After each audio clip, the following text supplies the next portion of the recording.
Hello दोस्तों, आज की कहानी है कुंभ में पुनर्जन्म का रहस्य।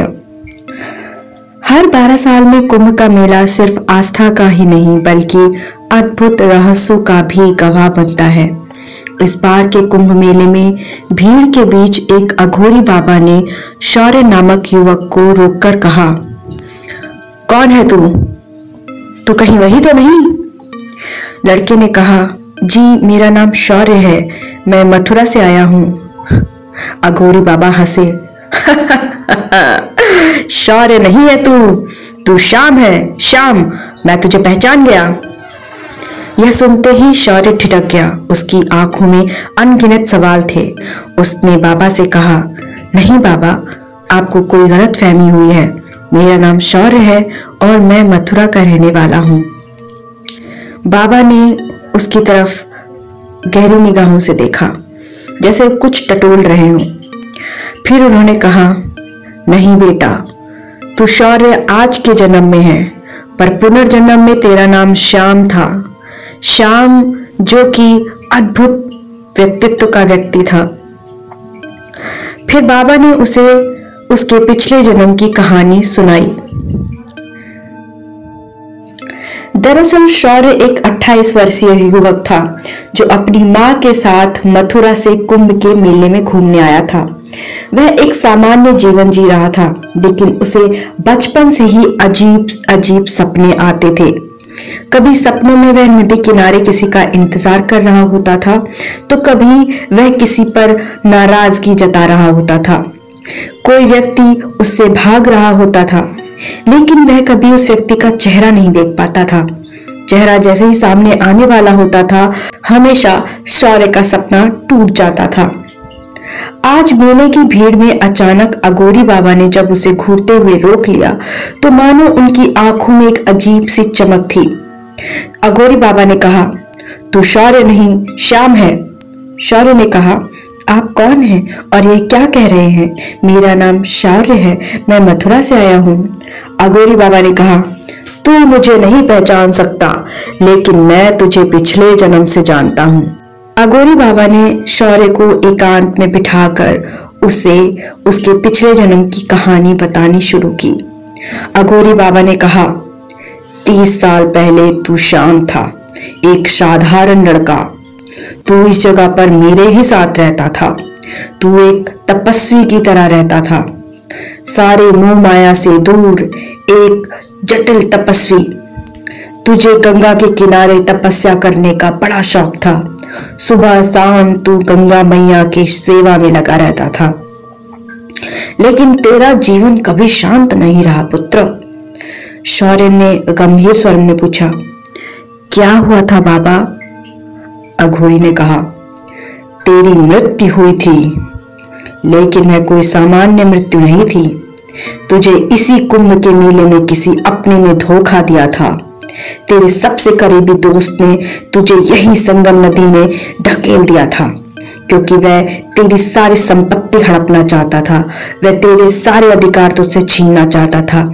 चलता था वो तुझसे और तेरे प्रेम से।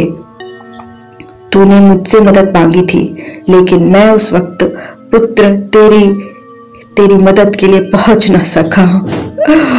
जब तेरी मृत्यु हो गई तो मैं अभागा बहुत रोया, पर आज तुझे देखकर मैं बहुत खुश हूं। मैं बहुत खुश हूं श्याम। शौर्य ने आश्चर्यचकित होते हुए कहा, लेकिन मेरी जिंदगी का उस जिंदगी से क्या लेना देना है बाबा? अघोरी ने कहा, कुछ चीजें अधूरी रह जाती हैं पुत्र, जो पूरी होती हैं पुनर्जन्म में। कुंभ का यह मेला तुझे तेरी किस्मत से जोड़ने आया है। तेरे पिछले जन्म के बाकी रह गए सारे ऋण को चुकता करने के लिए तुझे ये नया जीवन दिया गया है। बाबा ने शौर्य को बताया कि उसकी आत्मा ने एक जन्म इसलिए लिया है ताकि वह अपना अधूरा कर्म पूरा कर सके। अघोरी बाबा ने कहा, तेरे इस जन्म का मकसद अपने गुनहगार को पहचान कर उसे उसके कर्मों का फल देना है, उसको उसकी सजा देनी है। शौर्य ये सब सुनकर बहुत घबरा गया। उसे कुछ समझ नहीं आ रहा था। भरोसा न होने के बावजूद भी न जाने क्यों शौर्य के मन में कुछ बदल रहा था। उसके मन में अजीब सी उथल पुथल हो रही थी। ऐसा लग रहा था जैसे कई पुराने राज उसके मन में आ रहे हैं, जा रहे हैं। कई पुरानी यादें उसे झकझोर रही हैं। उसका अपने मन से काबू जाता जा रहा है। बाबा ने उसे कहा, तू जानता है तुझे किसने धोखा दिया था? उसका संकेत मैं तुझे देता हूं, जिसने पिछले जन्म में तुझे धोखा दिया था। अघोरी बाबा शाम को मेले के अंदर लेकर गया। वह देख, वह उस घर में रहता है। जा देख उसे, पहचान उसका चेहरा और सुन अपने दिल की आवाज। जो तेरा दिल कहे तू वो करना। मेरी किसी बात पर यकीन मत करना बेटा। तुझे सब कुछ याद आ जाएगा जैसे ही तू उसका चेहरा देखेगा। शौर्य भीड़ में उस व्यक्ति को खोजने के लिए निकल पड़ा। वह उस घर की तरफ निकल पड़ा जिसे बाबा ने दूर से दिखाया था। अचानक घर के बाहर बैठे उसकी उम्र एक अधेड़ उम्र के व्यक्ति पर पड़ी। उसे देखते ही शौर्य के वो सारे सपने उसकी आंखों के सामने आने लगे। यह वही चेहरा था जो धुंधले रूप में उसके सपनों में आता था, जो उससे भागता फिरता था, जो उसे डराता था और कभी खुद शौर्य से डरता था। शौर्य के सामने उसके सारे सपने सत्य में बदलने लगे। उसे अपने पुनर्जन्म की सारी कहानी मानो किसी कहानी की तरह साफ दिखाई देने लगी। कुछ देर के लिए वो स्तब्ध खड़ा रहा, मानो कि वो पुनर्जन्म की कहानी वापस से जीवंत होते हुए महसूस कर रहा है। शौर्य ने उस व्यक्ति के सामने जाकर उसका सामना किया। व्यक्ति ने खुद को बेगुनाह दिखाने की कोशिश की। शौर्य ने उसे अपनी सारी आपबीती बताई।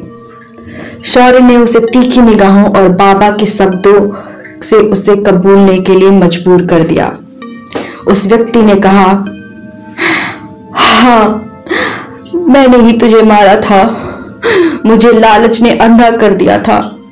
तेरी संपत्ति जो ना कभी तेरी हुई और ना मेरी हो पाई, उस संपत्ति के लिए मैंने तुझे छल से मार दिया था।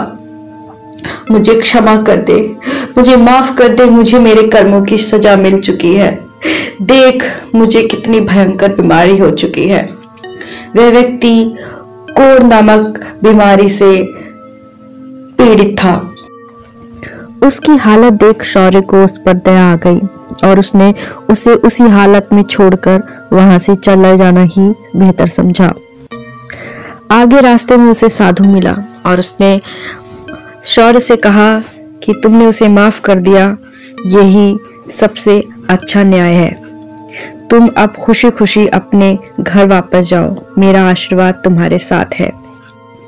शौर्य और उसकी मां ने संगम में स्नान किया और वे दोनों वापस मथुरा आ गए। तो ये थी दोस्तों आज की कहानी। हमारे इस वीडियो को लाइक करें और हमारे चैनल को सब्सक्राइब करें और हमारे चैनल के साथ जुड़े रहें। Thank you.